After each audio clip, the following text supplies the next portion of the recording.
நீ செழிப்ப, நீ வளருவ அப்படின்னு பிரசங்கம் பண்ற ஆலயம் இருக்கு பாருங்க, அதுல நீ நாட்டப்பட்டா கண்டிப்பா நீ செழிப்ப.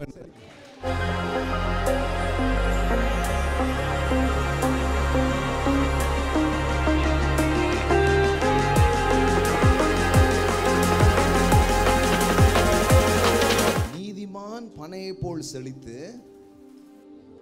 லீபனோனில் உள்ள கேதுரு போல் வளருவான்.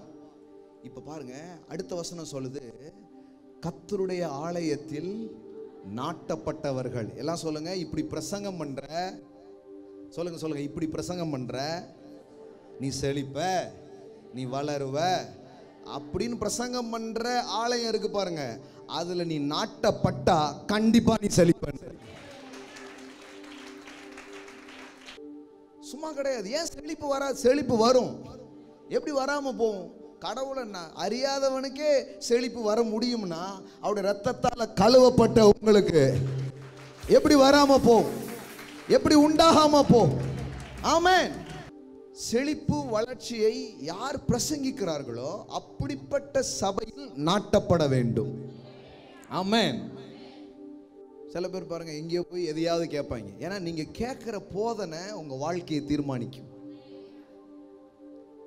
நீங்க மட்டும் ஒரு தவறான போதனையை, ஒரு தவறான மெசேஜை சண்டே போயிட்டு வந்தீங்கன்னா ஒரு நல்ல நிம்மதியும் மன நிறைவும் இருக்கணும். நீங்களும் உங்க டைமை வேஸ்ட் பண்ணக்கூடாது. ஞாயிற்றுக்கிழமை போறீங்கன்னா உங்கள் ஆவி, ஆத்துமா, சரீரம் எல்லாத்துலேயும் செழிப்பையும் உயர்வையும் நல் வார்த்தைகளையும் பேசுகிற இடத்துக்கு போங்க. ஏன்னா கர்த்தர் நல்லவர். அவர் கெட்டவனுக்கு கூட நல்லவரா இருக்கிறாரியா. இதை புரிஞ்சுக்கோங்க.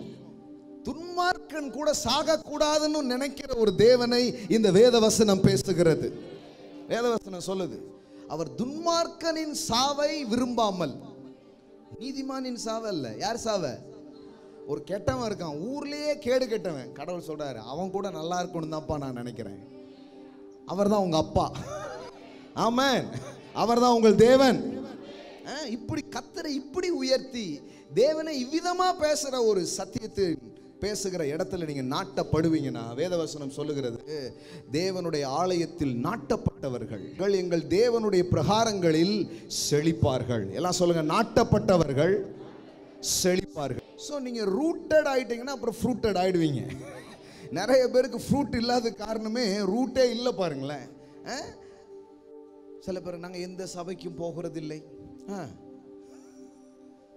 ஒரு நிறைவுள்ள சபையை நான் தேடிக்கொண்டே இருக்கிறேன், நிறைவுள்ள சபையை தேடிக்கொண்டே இருக்கிறேன். அப்போ நீங்கள் பரலோகத்தான் போகணும்.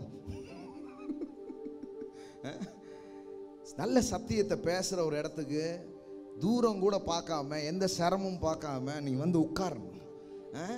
அப்படி உட்கார்ந்தீங்கன்னா உங்கள் செழிப்பு தப்பாது. ஆமென்.